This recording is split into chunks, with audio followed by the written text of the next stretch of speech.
segera selesai sehingga bisa dibentuk satu tim penyelidikan karena peristiwa ini adalah pelanggaran HAM. Masa menggelar aksi Kada Tuli di depan kantor Komnas HAM, Menteng, Jakarta Pusat, Jumat siang. Masa mendesak peristiwa 27 Juli 1996 itu dimasukkan sebagai pelanggaran HAM berat. Kita menunggu pimpinan kita, tadi sedikit kita Masa yang membawa sejumlah atribut terus berorasi menyuarakan tuntutannya. Mereka juga membawa poster bergambar orang-orang hilang dan tak jelas pengusutannya, seperti Wiji Tukul, Suyat, Herman Hendrawan, dan Petrus Bima Anugrah. Adapun peristiwa Kada Tuli adalah perebutan kantor DPP PDI Perjuangan yang mengakibatkan 5 orang tewas, ratusan lainnya terluka, dan 23 dinyatakan hilang. Kami punya semangat dan untuk selalu yakin. Kami selalu punya keyakinan itu. Dan kami, sekali lagi tadi saya sampaikan, kami dengan peristiwa itu tidak ada dendam, tidak.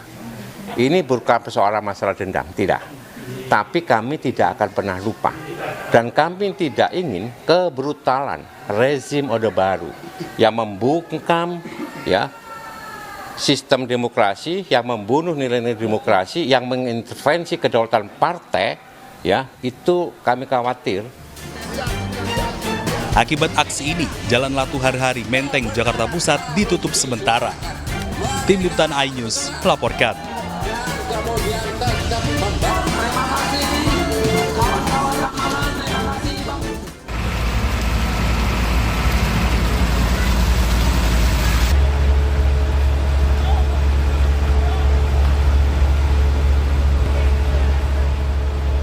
Dua ruko di kawasan Jalan Dago, Kota Bandung hangus dilalap api pada Jumat sore. 11 mobil pemadam kebakaran diterjunkan untuk menjinakkan api. Petugas pemadam yang datang langsung berjibaku untuk memadamkan api. Angin yang kencang serta banyak material mudah terbakar membuat 2 bangunan ruko hangus terbakar. Tidak hanya itu, api juga merambat membakar 2 bangunan di sebelahnya. Kebakaran diduga dipicu karena kompor yang lupa dimatikan.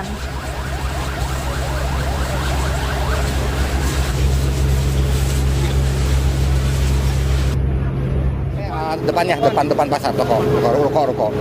Ini api berasal dari mana, Pak? Ini masih dalam penyelidikan. Ya, jadi belum ada. Ada kendala nggak sih, Pak, saat pemadaman? Alhamdulillah berhubungan ini karena di jalan raya, jadi kita aksesnya cepat dan kami tadi dari berita jam 15.26 dan selama 4 menit kami dari Petara yang duluan selama 4 menit kita udah nyampe di sini. Tapi berkobar pukul berapa, Pak? 15 kami lapor 15.26 mungkin 15.20 kali ya. Pemirsa, warga meneriakan yel-yel dukungan untuk Saka Tatal saat menjalani sidang lanjutan peninjauan kembali. Dukungan mengalir karena massa yakin Saka Tatal tidak terlibat dalam kasus pembunuhan Vina dan Eki. Rudiana sekarang juga tangkap Rudiana sekarang juga. Dukungan mengalir kepada Saka Tatal saat menjalani sidang peninjauan kembali yang digelar di Pengadilan Negeri Cirebon. Massa pendukung Saka menyanyikan yel-yel dukungan di depan kantor PN Cirebon. Di depan massa pendukung Saka Tatal, tim kuasa hukum Saka memberikan semangat dan larut bersama-sama. Massa menilai Aib dan Rudiana harus mempertanggungjawabkan perbuatannya karena merusak anak bangsa.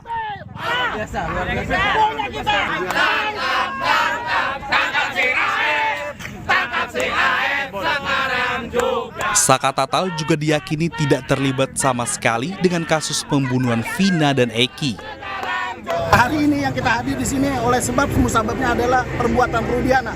Ya, manusia yang paling kejam saat ini adalah orang yang saat ini menjadi Kapolsek. Ya, maka menurut saya dia tidak pantas jadi Kapolsek. Ya, dia pantasnya ada di jeruji besi, bukan ada di kantor polisi. Ya, dan juga hari ini juga dia sudah melakukan perlawanan terhadap Kapolri dengan menggunakan jasa-jasa advokat swasta. Pada lanjutan sidang peninjauan kembali hari ini, termohon dari pihak jaksa penuntut umum menolak pengajuan dan dalil dari Saka Tatal. Padahal kuasa hukum Saka Tatal telah menyiapkan 10 bukti pamungkas untuk memulihkan nama baiknya dari kasus pembunuhan Vina dan Eki. Dari Majalengka, Jawa Barat, Muhammad Zeni Johadi, iNews melaporkan. Selain mendengarkan tanggapan termohon, sidang peninjauan kembali hari ini juga menghadirkan kakak Saka Tatal untuk bersaksi. Majelis Hakim menunjukkan sejumlah foto kepada saksi untuk mengonfirmasi kebenaran bukti-bukti tersebut. Saya dapat itu, Inilah suasana persidangan peninjauan kembali di Pengadilan Negeri Cirebon hari ini. Sesuai permintaan hakim, pemohon menghadirkan saksi fakta untuk novum atau bukti baru yang diajukan pihak Saka Tatal. Selis, kakak kandung Saka Tatal, hadir sebagai saksi fakta yang mengaku mendapat bukti berupa beberapa foto terkait tewasnya Vina dan Eki. Sebelum bersaksi, Selis sempat diambil sumpahnya. Selis mengucap sumpah bahwa ia menemukan bukti berupa foto dan surat yang belum pernah diajukan di persidangan sebelumnya. Setelah menyimak bukti dan mendengarkan tanggapan termohon, sidang akan kembali dilanjutkan pada Selasa 30 Juli 2024 pukul 10 waktu Indonesia Barat. Diajukan di persidangan. Ya, yang pertama. Sementara itu, pihak termohon peninjauan kembali menyatakan bahwa novum baru yang disebut kuasa hukum Saka Tatal, yakni foto di lokasi kejadian dan foto jasad Eki dan Vina saat berada di Rumah Sakit Gunung Jati, bukanlah bukti baru. Foto tersebut sudah pernah dilampirkan saat sidang 2016 dengan terdakwa Saka Tatal. Hanya saja sudut pengambilan foto berbeda dan tidak mengubah makna. Menurut jaksa, hasil visum terhadap Vina dan Eki tetap menunjukkan bahwa kedua korban meninggal dunia karena pembunuhan dan bukan kecelakaan. Fakta hukum novum 1 sampai dengan 3 dan novum 5 yang dianggap novum oleh penasihat hukum peninjauan kembali merupakan foto lama yang telah dilampirkan dalam berkas perkara atas nama anak Saka Tatal yang pada dasarnya sama, hanya diambil dari sisi yang berbeda namun tidak merubah esensi dan maksud dari foto tersebut. Beberapa foto anak korban Muhammad Rizky Rudiana dan anak korban Vina digunakan juga dalam pemeriksaan korban yang telah dipertimbangkan dan juga dikaji oleh Majelis Hakim pada putusan nomor 16/Pitsus anak /2016/PN Cirebon tanggal 24 Oktober 2016. Berikut juga dalam tingkat banding dan kasasi yang terbukti sebagai tindak pidana pembunuhan berencana yang dilakukan oleh anak Saka Tatal bersama-sama dengan terpidana lainnya sebagaimana diatur dalam pasal 340 KUHP junto pasal 55 ayat 1 ke 1 KUHP, dan bukan merupakan kecelakaan lalu lintas tunggal sebagaimana diasumsikan oleh penasihat hukum yang juga tidak beralasan hukum. Selanjutnya terhadap novum keempat, pemohon tidak dapat menjelaskan hubungan foto tersebut sebagai alat bukti yang dapat dipertanggungjawabkan secara hukum, di mana semestinya pemohon dalam mengajukan novum terkait foto tersebut disertai hasil visum ataupun forensik, tetapi pemohon hanya berkesimpulan dalam hal tersebut adalah suatu kejadian kecelakaan. Hal tersebut sangat bertentangan dengan memori pemohon yang pertama pada halaman 26 poin ke-10 yang menerangkan bahwa Saka Tatal memukul 1 kali dengan tangan kosong dan mengenai pipi korban Muhammad Rizky Rudiana di flyover Sumber Cirebon. Oleh karena itu, novum foto ke-1 sampai dengan ke-5 beserta tambahan penjelasan poin 1 memori tambahan yang diajukan oleh penasihat hukum peninjauan kembali kami anggap bukanlah novum. Pak jaksa tidak melakukan perubahan, apalagi melakukan eksaminasi. Selalu berpatokan putusan akhir. Dia tidak melihat apa yang terjadi saat ini dengan dicabutnya DD dan Liga Akbar, ya. Jadi tidak ada perubahan eksaminasi atau apapun yang terjadi di sini. Tidak ada niat untuk perbaikan. Nah, termasuk foto-foto. Foto-foto itu dijelaskan adalah foto yang diambil tahun 2016 di bulan Agustus di Rumah Sakit Gunung Jati yang ditemukan bulan Mei kemarin dan tidak pernah menjadi bukti Karena selama ini mereka berpatokan itu adalah pembunuhan, bukan kecelakaan. Nah, itu yang kita ulang kembali dan kita berharap polisi, khususnya Polres dan Jabar, itu bisa menghadirkan termasuk Rudiana dan saksi-saksi dari Polsek Talun. Betul. Apabila pihak kepolisian tidak menghadirkan saksi dan suatu saat akan bebas, ini akan menjadi catatan buruk bahwa tidak ada itikat baik dari para penegak hukum ini untuk menerangkan persoalan ini. Ya, begitu kira-kira. Silakan Krisna. Pastinya tentunya jaksa akan menolak dengan bukti-bukti baru. Apapun yang kita ajukan, walaupun itu adalah keberadaan baru, wajar. Karena kenapa? 2016 dia sudah melakukan dakwaan dan tuntutan, dan itu sudah inkrah. Jadi itu dianggap bahwa itu keberadaannya bukan keberadaan baru, salah, bahwa foto itu betul 2016, tapi ditemukannya baru dan tidak pernah ada di dalam persidangan. Lalu kemudian poin yang dikatakan tadi salah persepsinya, jaksa itu persepsi salah. Berbeda begini, yang dikatakan bahwa Saka Tatal memukul, itulah justru yang jadi kekhilapan hakim. Karena Saka Tatal tidak berada di tempat dan Saka Tatal tidak ada. Makanya kami masukkan poin itu. Bukan Saka Tatal mengakui bahwa adanya terjadinya dia melakukan pemukulan sekali, terus timbul 3. Justru kenapa penerapannya salah? Terjadinya pasal 340 itu dianggap bahwa Saka Tatal memukul sekali. Nah, makanya kami masukkan poin itu untuk dianulir nanti di Mahkamah Agung bahwa itu adalah salah kekhilapan hakim di situ. Betul, betul. Itu minggu depan dipertegas lagi bahwa Saka Tatal tidak ada di TKP. Saka juga memahami apakah betul foto-foto yang ditampilkan 1 sampai 5 itu pernah dihadirkan di persidangan. Tidak pernah dihadirkan dalam persidangan foto Saka Tatal. Foto itu betul diambil pada saat kejadian. Tetapi Selis mengetahuinya bulan Mei 2024. Jadi foto itu tidak pernah dihadirkan di persidangan. Foto yang tadi Saka itu tidak pernah lihat di dalam persidangan. Jadi di persidangan itu cuma menjeberkan baju korban yang termasuk itu bajunya Eki. Jadi kalau foto-foto itu tuh nggak ada sama sekali. Saka Tatal berterima kasih atas dukungan seluruh pihak terhadap proses hukum peninjauan kembali yang diajukannya. Ia berharap sidang PK kasus Vina yang membuatnya dipenjara selama 8 tahun bisa berhasil memulihkan nama baiknya. Ya, insya Allah berjalan dengan lancar dan hasilnya maksimal mungkin.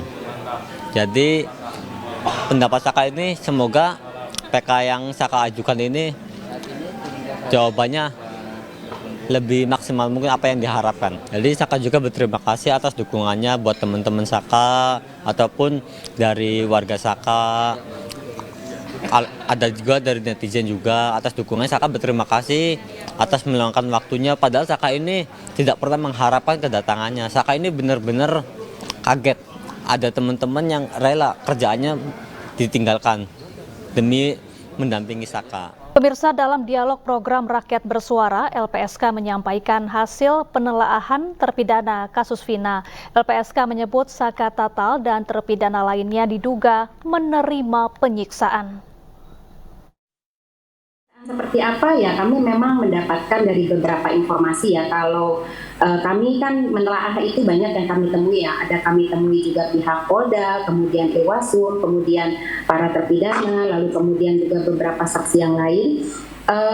Seperti yang contohnya seperti Saka Tatal ya. Saka Tatal sudah menyampaikan misalnya di media juga dia sudah sebut ada beberapa tindakan-tindakan yang dia terima ya, dari mulai pemukulan, kemudian injak, kemudian strum dan sebagainya. Itu salah satu bentuk daripada penyiksaan sebenarnya, karena itu dilakukan pada saat proses pengambilan informasi atau keterangan dan itu dilakukan oleh penegak hukum. Itu satu. Kemudian yang lainnya selain Saka Tatal? Sebenarnya yang lainnya mirip-mirip Mas. Yang lain juga mengalami penyiksaan ya, indikasi, dugaan sekali lagi yang sama. Ya, dugaan penyiksaan. Seperti Adi misalnya, Adi itu kan sempat dikembalikan dari dikeluarkan dari kepolisian ya, dikembalikan ke keluarganya dan kemudian melaporkan juga ke pihak kepolisian berkaitan dengan adanya tindakan. Pemirsa, jeratan setan judi online juga menyasar anak-anak. PPATK menemukan ribuan anak terlibat transaksi judi online senilai ratusan miliar rupiah.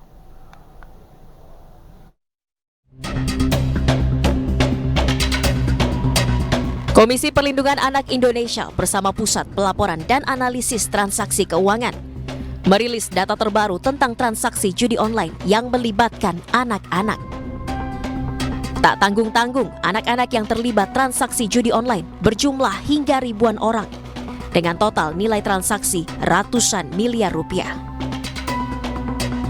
PPATK menemukan sebanyak 1.160 anak usia di bawah 11 tahun bermain judi online. Nilai transaksi judi online tersebut mencapai 3 miliar rupiah. Selain itu, PPATK juga menemukan fakta bahwa anak usia 11 hingga 16 tahun juga terjerat judi online dengan nilai transaksi mencapai 7,9 miliar rupiah.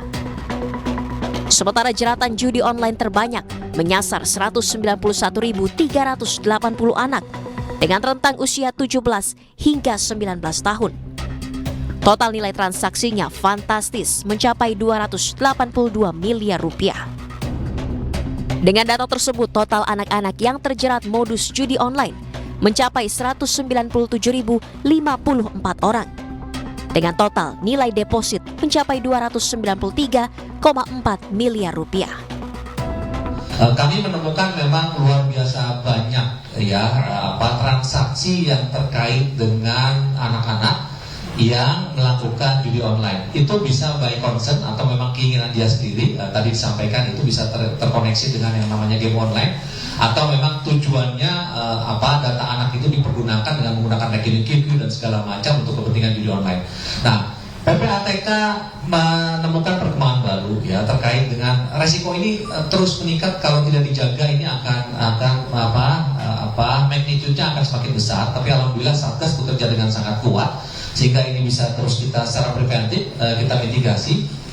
Nah, PPATK menemukan data anak bertransaksi judi berdasarkan usia Kalau di bawah 11 tahun itu sekali lagi ini data yang terakhir yang terjadi tahun 2024 itu 1.160 orang anak di bawah 11 tahun. PPATK juga mengungkap modus judi online yang biasa menjerat anak. Modus tersebut dilakukan operator judi online dengan menyusupkan link judi online melalui koneksi game online. Dari Jakarta, tim Liputan iNews melaporkan. Pemirsa, sosok berinisial T disebut mengendalikan bisnis judi online di Indonesia. Menkominfo Budi Ari Setiadi menyebut tak mengetahui siapa sosok yang dimaksud.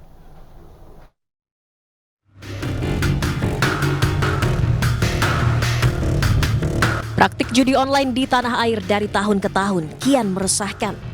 Dalam laporan transaksi mencurigakan yang dirilis PPATK, jumlah perputaran uang judi online hingga tahun 2024 tembus ratusan triliun rupiah. Belakangan berembus kabar bahwa praktik judi online di Indonesia dikendalikan sosok bandar berinisial T yang disebut tak pernah dan tak akan pernah tersentuh hukum. Hal ini disampaikan Kepala Badan Perlindungan dan Pekerja Migran Indonesia, Beni Ramdhani. Ia menyebut temuan ini telah disampaikan kepada Presiden Jokowi. Untuk hal ini, saya menyatakan di depan Presiden, Panglima TNI, dan Kapolri, sebetulnya sangat mudah untuk menangkap siapa aktor di balik bisnis judi online di Kamboja dan siapa aktor di balik scamming online. Saya cukup menyebut inisialnya T aja paling depan lah. Yang kedua saya nggak perlu sebut. Dan ini saya sebut di depan Presiden. Sementara Menkominfo Budi Ari Setiadi mengaku tak tahu menahu siapa sosok berinisial T yang dimaksud. Ia pun enggan berspekulasi dan menyerahkan penegakan hukum terkait judi online kepada aparat yang berwenang. Kalau tanya inisial gini loh, kalau tanya inisial, tanya yang buat inisial, jangan tanya kita, emang tebak-tebak buah manggis. Katanya BPKMI sudah melaporkan Pak ke Satgas dan juga ke Presiden Pak. Ya sudah, tanya aja yang membuat pernyataan. Tapi siapa buat itu Pak namanya Pak? Saya kalau T, masalah T itu kan banyak. Ada masa Mayor Teddy. Dan Soeharto bukan Pak? Enggak lah, bukan lah. Udahlah, pokoknya kita. Sosok bandar berinisial T ini pun ramai diperbincangkan netizen di jagat maya. Bahkan kata kunci inisial T menjadi trending topik di media sosial X. Tim Liputan iNews melaporkan. Kuasa hukum keluarga korban akan melapor ke Mahkamah Agung, Komisi Yudisial hingga KPK atas vonis bebas Gregorius Ronald Tanur. Vonis bebas ini dianggap mencederai keadilan karena bukti-bukti menunjukkan terdakwa menganiaya korban.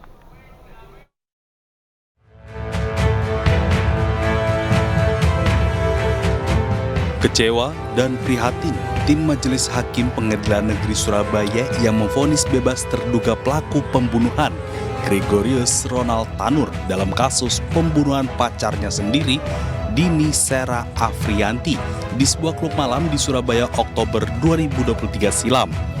Tim kuasa hukum korban akan melaporkan 3 orang tim Majelis Hakim Pengadilan Negeri Surabaya ke Mahkamah Agung. Tim kuasa hukum akan melaporkan kasus vonis bebas kasus pembunuhan itu ke Komisi Yudisial dan Komisi Pemberantasan Korupsi. Karena diduga ada permainan uang dalam vonis bebas itu. Kami merasa sangat kecewa, sangat prihatin, dan tentunya kami mengecam putusan yang dibacakan oleh 3 majelis hakim dari Pengadilan Negeri Surabaya yang membebaskan tersangka GRT. Ya. Yang membuat kecewaan itu apa nih, Mas? Ya tentunya dengan bukti-bukti yang sudah cukup jelas, dengan berbagai macam saksi yang sudah dihadirkan di persidangan kemudian divonis bebas, sementara di situ ada seorang perempuan yang meninggal dunia karena adanya dugaan penganiayaan dan pembunuhan, kemudian tersangkanya diputus bebas. Ini sangat-sangat mencederai keadilan yang ada di Republik Indonesia. Ya, kemudian tidak lanjutnya? Kami akan melaporkan hakim, majelis hakim ini kepada Badan Pengawasan Hakim di Mahkamah Agung dan juga melaporkan kepada Komisi Yudisial. Selain itu hasil vonis bebas terhadap terdakwa anak anggota DPR RI Edward Tanur yang disampaikan tim Majelis Hakim Pengadilan Negeri Surabaya Rabu 24 Juli 2024 kemarin juga akan ditanggapi dengan pengajuan banding yang dilakukan keluarga korban melalui tim kuasa hukumnya. Dari Sidoarjo, Jawa Timur, Pramono Putra, iNews melaporkan. Pemirsa, kebakaran besar menghanguskan 2 unit rumah di Kabupaten Muaro Jambi, Provinsi Jambi. Api diduga berasal dari korsleting listrik.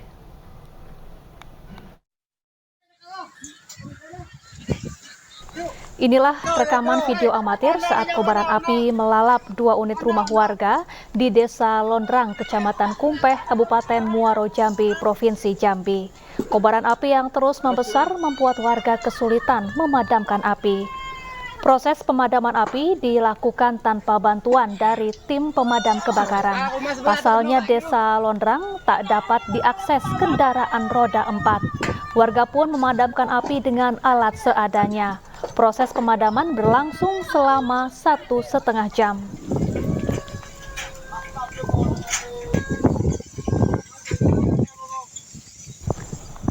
Kita beralih ke informasi lain, pemirsa. Belasan mahasiswa yang tergabung dalam Perhimpunan Mahasiswa Hukum Indonesia di Cirebon, Jawa Barat menggelar aksi menuntut agar kasus Saka Tatal segera diselesaikan dengan membakar ban bekas Jumat sore.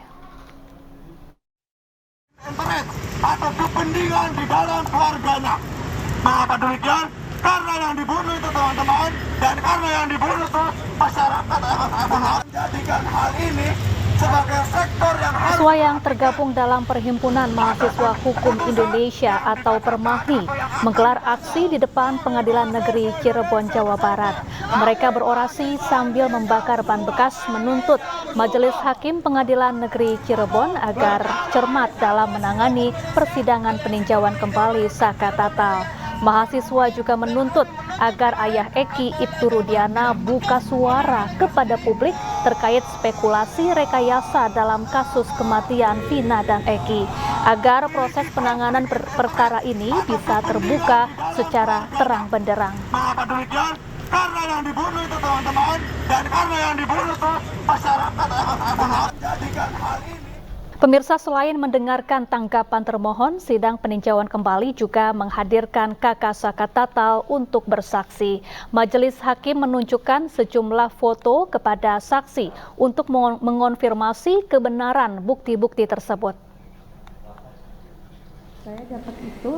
Inilah suasana persidangan peninjauan kembali di Pengadilan Negeri Cirebon hari ini. Sesuai permintaan hakim, pemohon menghadirkan saksi fakta untuk novum atau bukti baru yang diajukan Saka Tatal. Selis, kakak kandung Saka Tatal, hadir sebagai saksi fakta yang mengaku mendapat bukti berupa sejumlah foto terkait tewasnya Vina dan Eki. Sebelum bersaksi, Selis sempat diambil sumpahnya. Selis mengucap sumpah bahwa ia menemukan bukti berupa foto dan surat yang belum pernah diajukan di persidangan sebelumnya. Setelah menyimak bukti dan mendengarkan tanggapan termohon, sidang akan kembali dilanjutkan pada Selasa pekan depan pukul 10 waktu Indonesia Barat. Pernah diajukan di persidangan.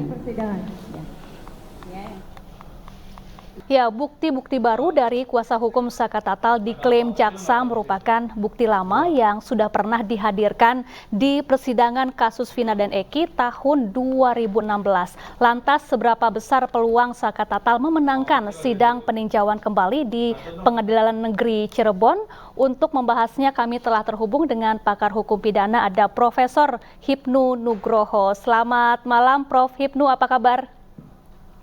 Selamat malam Mbak Tova, kabar baik, Alhamdulillah.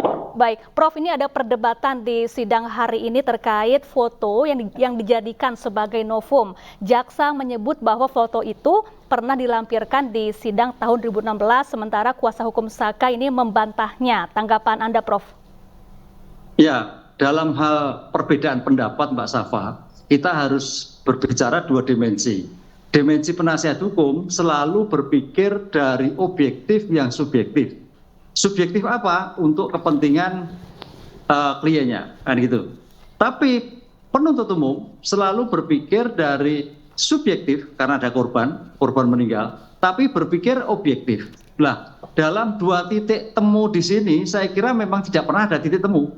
Apa yang disampaikan oleh pemohon, para penasihat hukum, pasti tidak diamini. Kan gitu Mbak. Oleh karena itu dalam hal ini suatu biasa. Justru nanti pertanyaannya, apakah foto itu relevan? Apakah foto itu dijadikan suatu bukti yang ada kaitannya dengan tindak pidana yang ketika itu terjadi? Itu yang penting. Karena foto itu harus dibicarakan.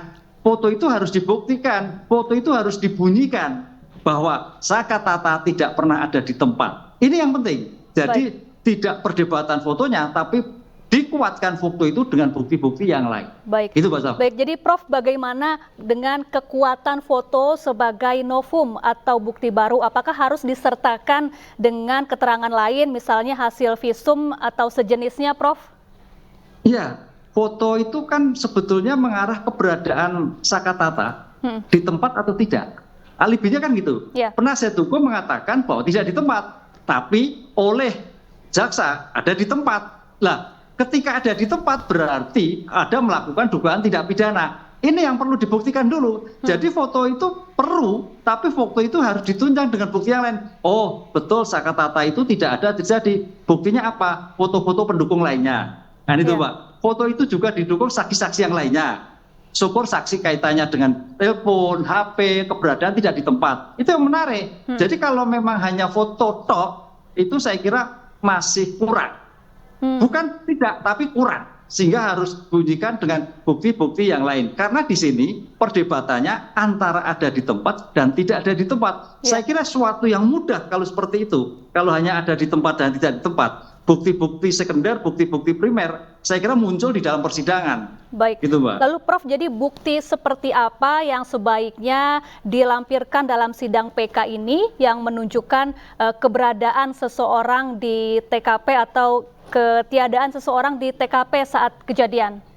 Ya, kalau penuntut umum selalu berpikir bahwa Saka Tatal di tempat, berarti ada bukti-bukti fisik yang lain, ada foto yang lain, ada keterangan yang lain yang mendukung bahwa Saka Tatal ada di tempat TKP.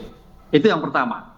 Kemudian sebaliknya, penasihat hukum harus berpikir bahwa ketika peristiwa itu terjadi, Saka Tatal tidak pernah ada dan tidak di tempat. Buktinya apa? Oh, ada temannya yang mengatakan ada di tempat lain.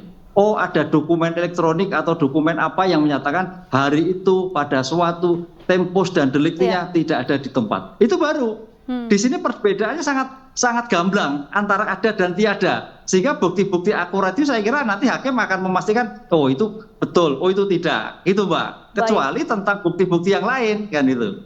Baik, lalu Prof. Hipnu setelah menyimak jalannya sidang PK hingga hari ini, kalau menurut Prof. Hipnu, seberapa besar nih peluang Saka Tatal bisa memenangkan sidang peninjauan kembali ini? Ya, saya objektif sebagai akademis, Mbak. Jadi kalau kita lihat peradilan kita itu kan peradilan sivilo. Sivilo itu peradilan negara. Polisi dilakukan oleh negara. Jaksa oleh negara. Pengadilan oleh negara, kan itu Pak. Iya. Negara dalam ini polisi, kejaksaan, pengadilan sudah melakukan pembuktian dari awal sampai pengadilan pun ada pengadilan negeri, pengadilan tinggi, pengadilan banding. Sehingga kalau kita identifikasi seberapa besar PK yang diajukan selama ini, itu keberhasilan ya antara 20-25%. Karena pembuktian penuh ada pada negara. Siapa? Penyidik polisi, penuntut umum jaksa, hakim pengadilan negeri, hakim pengadilan tinggi, termasuk hakim kasasi. Nah, disinilah saya kira evaluasi dilakukan sehingga potensi dikabulkan. Tadi saya katakan memang salah bisa, tapi sedikit 20 boleh. Mudah-mudahan kasus Tata ini bagian dari 20 atau 25% terhadap semua terhadap PK yang diajukan di Indonesia. Gitu. Baik, terima kasih Profesor Hipnu Nugroho, pakar hukum pidana. Kita nantikan bagaimana akhir dari sidang PK ini. Terima kasih sudah bergabung bersama kami di iNews Sore. Pemirsa, jelang rapat kerja nasional pertama, DPP RPA Partai Perindo menggelar konsolidasi dengan pengurus DPW DKI Jakarta dan DPD Jakarta Pusat. Dalam konsolidasi ini juga diumumkan kantor baru DPP RPA Partai Perindo di Gedung Sindo, Kebonsirih, Jakarta Pusat.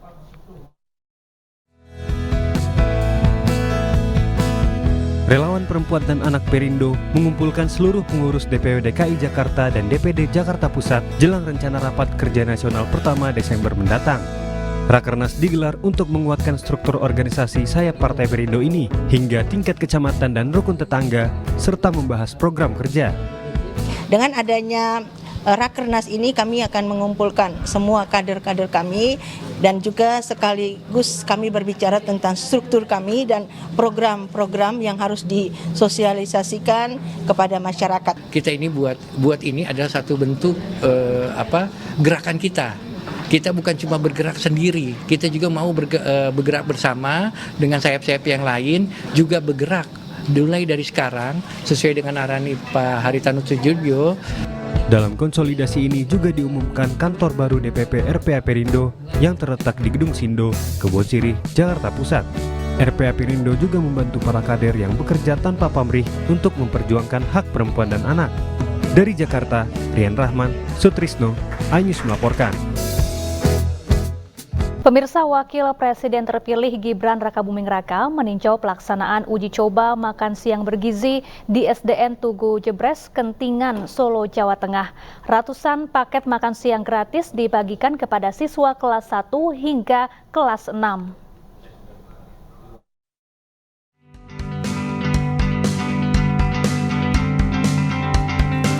Program makan siang bergizi gratis dari Presiden dan Wakil Presiden terpilih Prabowo Subianto Gibran Rakabuming Raka mulai diuji coba di sejumlah wilayah di Indonesia. Salah satunya di SD Negeri Tugu, Kecamatan Jebres, Solo, Jawa Tengah. Uji coba ditinjau langsung Wakil Presiden terpilih Gibran Rakabuming Raka. Sebanyak 213 paket makan siang gratis dibagikan kepada siswa kelas 1 hingga kelas 6 SD. Menu makan siang gratis yang diberikan berupa nasi dengan lauk ayam goreng, sayur, dan pelengkap buah serta susu. Jadi hari ini menunya ada ayam, sayur, nasi, pisang, sama susu. Ini nanti uji coba akan berjalan selama 3 bulan. Nanti kita akan banyak menerima masukan, evaluasi dari para guru, Pak Wali Kota, orang tua murid, muridnya sendiri, ataupun juga dari komite, dari ahli gizi. Yang jelas, sekali lagi, ini masih proses uji coba, pasti banyak sekali masukan-masukan ataupun. Gibran menyampaikan uji coba makan siang gratis dilaksanakan selama 3 bulan. Selama proses uji coba, pihaknya terbuka menerima evaluasi maupun masukan. Dari Solo, Jawa Tengah, Septiantoro, iNews melaporkan. Ya, sebelumnya uji coba program makan siang gratis telah digelar di Solo, Jawa Tengah dan Sentul, Bogor, Jawa Barat.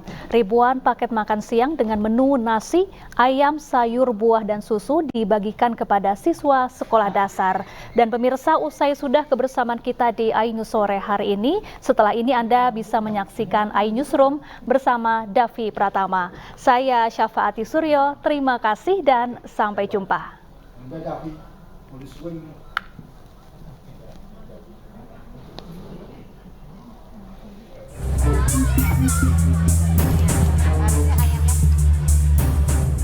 Uji coba program pemberian makan bergizi gratis bagi anak sekolah dilakukan di Kota Solo. Salah satunya di Sekolah Dasar Tugu 120 di Jalan Halilintar, Ketingan, Jember, Solo pada Kamis siang. 213 paket makanan disajikan bervariasi dan disesuaikan dengan kebutuhan gizi anak-anak, yang terdiri dari nasi, sayur, lauk hewani dan nabati, buah, serta susu. Paket ini diberikan kepada seluruh siswa dari kelas 1 hingga kelas 6 sekolah dasar. Uji coba pemberian makanan bergizi gratis buat anak sekolah. Jumlahnya ada berapa, Ibu? 213. Tujuannya untuk apa, Ibu, dengan pemberian ini, Bu? Ya, pertama untuk menambah gizi anak, yang kedua juga untuk mengedukasi anak-anak bahwa dia sebaiknya makan yang seperti ini karena dia anak-anak masih pada saat masa tumbuh kembang perlu makanan bergizi yang seperti ini. Uji coba ini berlangsung selama 12 hari, mulai dari 25 Juli hingga 8 Agustus 2024. Uji coba makan siang gratis merupakan kerjasama antara pemerintah Kota Solo dengan pihak swasta untuk menyediakan makanan bergizi bagi siswa.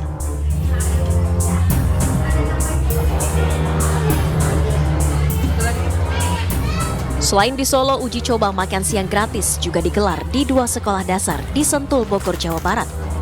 Di antaranya SD Negeri Sentul 02 dan 03. Uji coba ditinjau langsung oleh Wakil Presiden terpilih Gibran Rakabuming.